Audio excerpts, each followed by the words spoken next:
Style मथंग मथंग step by step उहलके येमिनसी कईगिनो हाद पोरोम से सिगा फंगेब पुनेदा दुना आइना ngasi अहिंग पोरोम फंगे ना जम हराउना आइना थोंगे ना तौरी मैम तो येमिनसी दै जुमदगी सु योंचाक थाबिरे दगी नपाकी मरासु थाबिरे पोट बचन लोई सुरबनिना ने तो आइना थोंगे ना खली तो येमिनसी कमाय कमायना हावगद्रा हाइना को मैम येमिनसी मैम पोरोम थोंगा स्टेप बाय स्टेप हावगद्रा हावइद्रदि खंगद्रे मैम आई स्टाइल थोंबे में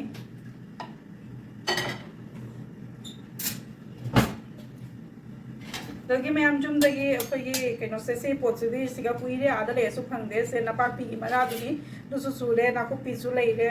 द योंचाक जुमदगी थाबिरकपा दगी मैम से सिनी की मचन से आलूगा योंचाका कोले हवाई मरुगा सिकनी अइना जब हराउइसे नाकुपी नपापी की मरा फंगबसिगा दगी अखोगी येनम हाइलेको आदा मणिपुर नाकुपी हाइले से पोते फंगबगी अमंगा थोंबददी जम पकना बनिना अइना मथन मथेन से लोय सूर दुगा ma'am the step by step आई थोंगनिंगना मैम द शेयर तौनिंगना तौबनी तो येमिनसी दगी nga मैम पुलप nga से मैम किलो अनी खतंग हेले बंगरांग खतंग चारे फ्राई तो आई एयर फ्राई दा हजी थोंगदा खतंग हचले को अनुसा साबनी जाम ऑयली ओय अदुना आइना चानिंगदना तो अगे से हजी थोंगनी से खरा मको कईगा तो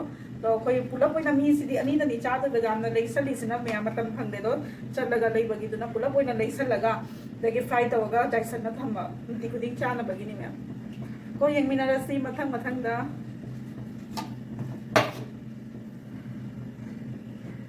हाउ से हाप अगे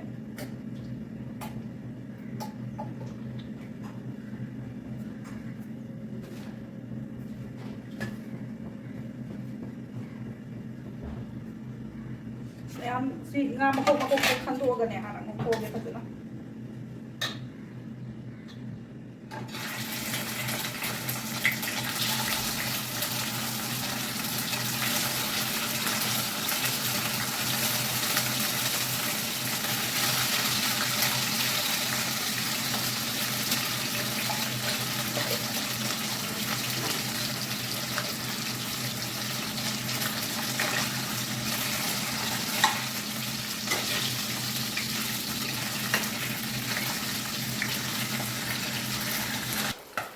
तो मैम मकोक से खरा थम मकोक हिंजे मुले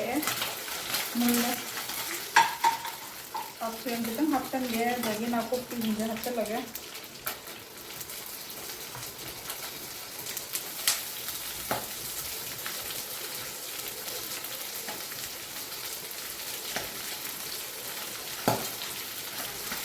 नपाकी मरा से कुछ बस फंगदबनी ना इलाम हराव से पावबनेबा nga थोंबदगा हापा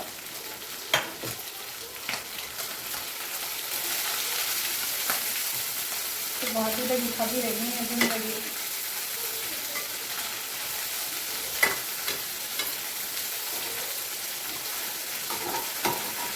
से ngौई दा मैम तो मुके लो थाचलगे तुसिसे गाड़ी खिता हेना लौथोना थंबा तो खिता अमा का हाचलगे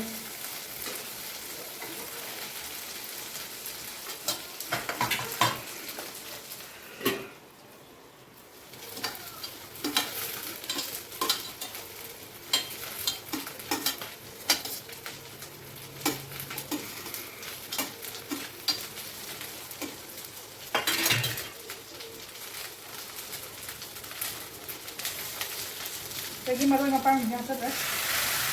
Mapang tadi ay natin na pamala na yan, no?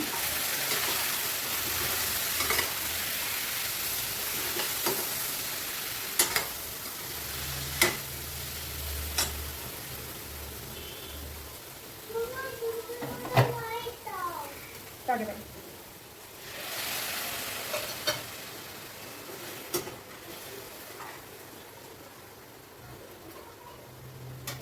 Ma'am हजी चेंगे मही कम है ना हाँ करेंगे मही कम ना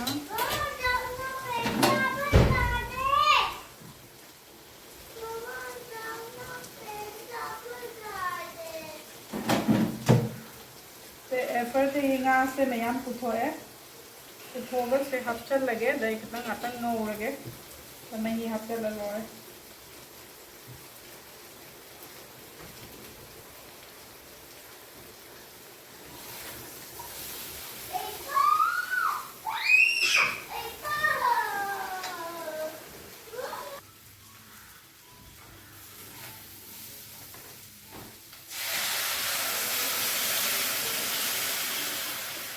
Sing asa happe.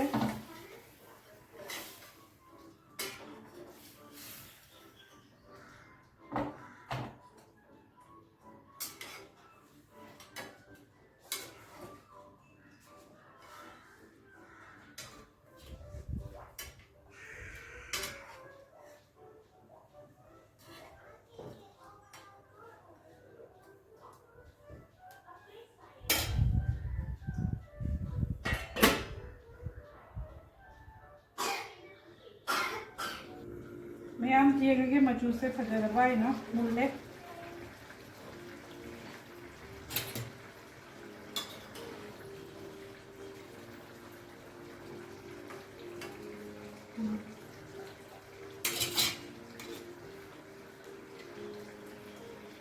मैम फदिगोम थक्का लगे कई मुथा लगे लोरे मैम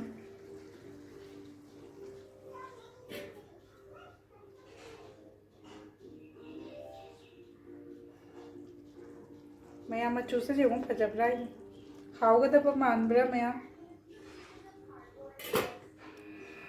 हजी nga thongba lore porom thongba sajana iromba keno tobasidi ai ulhalaktre ko video do yam sangani ana sajana ga khamen sumi ga thongbam leire dagi yongcha ka alu ga dagi khamen sumi ga iromba ma salad ama chak ama so ai chaba haurage so thank you everyone for watching my video ma'am ai video se jengi bagi tamakta thank you so much ma'am हाउगनी हाउ ai nga thongbo do hadi ramu ma'am हाउगदा ma man rai na